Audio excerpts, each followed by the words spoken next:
Olá, meus queridos alunos, olá, galera concurseira. Estamos de volta aqui com as videoaulas do professor Evandro, discutindo a LDB, a Lei de Diretrizes e Bases da Educação.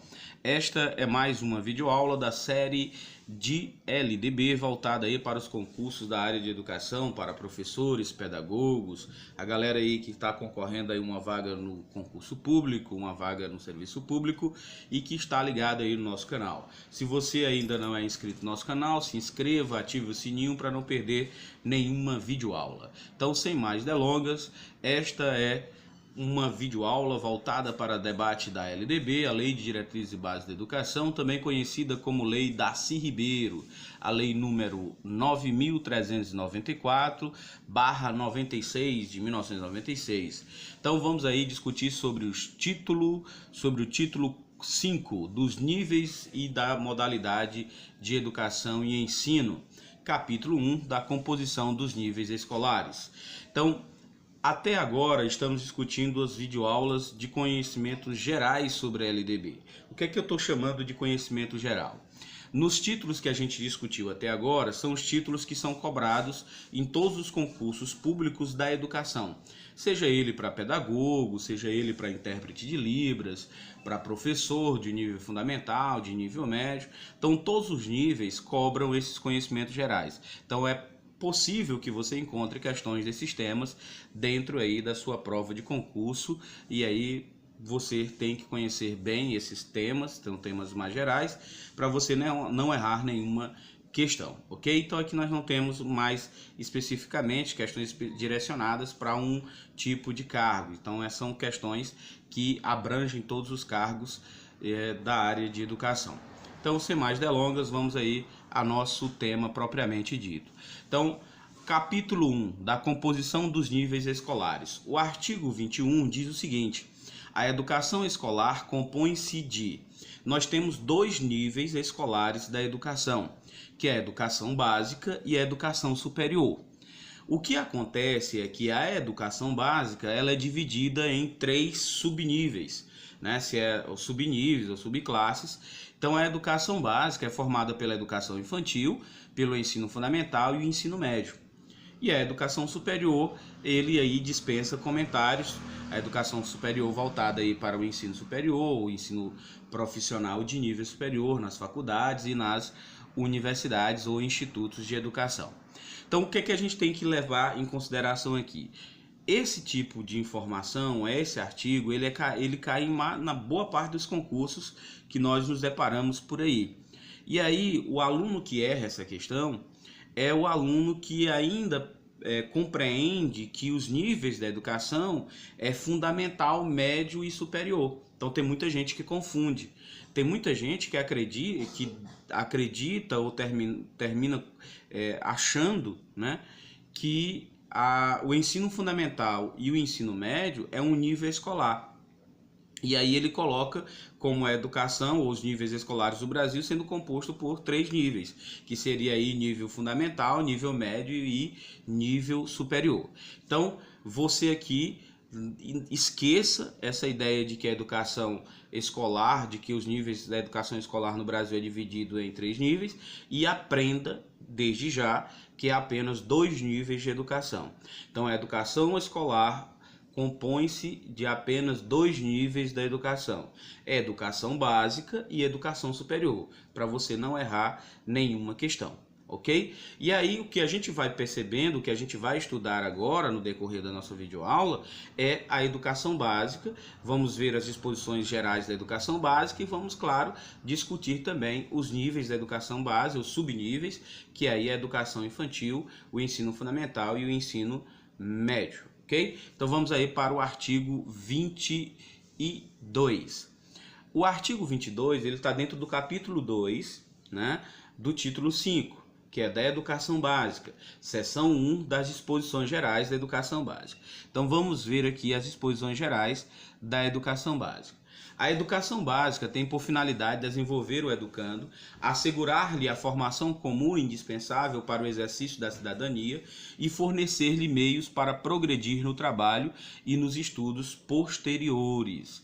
Se você leu ou se você assistiu às nossas primeiras videoaulas, as videoaulas que tratam sobre os fins e finalidades da educação e princípios da educação, você vai perceber que dentro do artigo 22 você tem aí um reforço dos fins e objetivos da educação que a gente estudou lá na nossa primeira videoaula. Então, se liga que a LDB é um desencadear lógico, então ela tem uma concordância com os artigos anteriores e também com os artigos posteriores, ok? E aí, para você já construir um desencadear lógico e não precisar se utilizar de memorização ou de decorar a lei limpa e seca. É claro que se você tiver essa capacidade, ela deve ser explorada, já que ela vai facilitar você a responder as questões do seu concurso, ok? Então aqui a educação básica tem por finalidade desenvolver o educando, assegurar-lhe a formação comum indispensável para o exercício da cidadania e fornecer-lhe meios para progredir no trabalho e em estudos posteriores. Essa educação comum indispensável anteriormente era regulamentada pelos parâmetros curriculares nacionais e agora ela é regulamentada pela BNCC, que é a Base Nacional Comum Curricular Brasileira. Vamos agora para o artigo 23. A educação básica poderá organizar-se em séries anuais, períodos semestrais, ciclos, alternâncias, regular de períodos de estudos, grupos não seriados, com base na idade, na competência e em outros critérios, ou por forma diversa de organização, sempre que o interesse do processo de aprendizagem assim o recomendar. Aqui nós percebemos no artigo 23 que a organização da educação brasileira ela é bastante flexível. Embora, no geral, se adote a educação seriada, mas nós podemos adotar outros tipos de organização da educação. O que a gente tem que primar é pelo objetivo, que é o ensino-aprendizagem.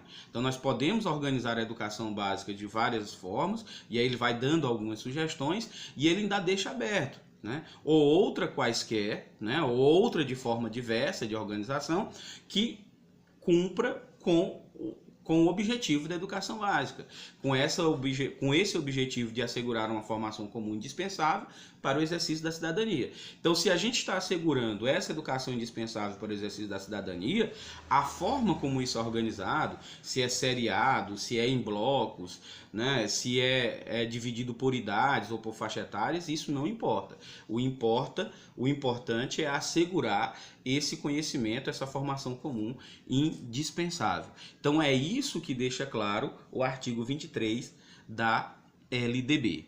Vamos aí ao parágrafo 1º.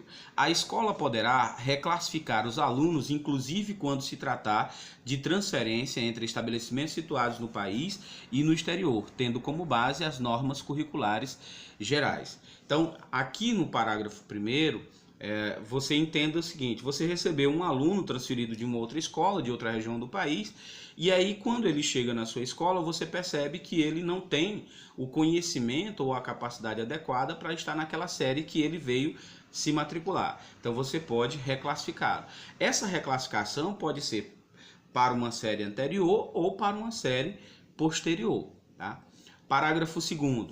O calendário escolar deverá adequar-se às peculiaridades locais, inclusive climáticas e econômicas, a critério do respectivo sistema de ensino, sem com isso reduzir o número de horas letivas previstas nesta lei. Então, contanto que se cumpra a carga horária mínima, você não tem problema do ano letivo começar em março, em abril ou em junho e terminar em fevereiro ou janeiro, tal. Então, a forma como isso vai organizar o calendário escolar, ele não é o calendário civil, né? O calendário escolar ele pode ser flexível e pode, claro, atender às peculiaridades. Inclusive, os meses de férias também pode ser decidido através disso. A gente pode citar como exemplo as regiões onde tem períodos de chuvas torrenciais, ou que é um período muito chuvoso e de difícil acesso à escola.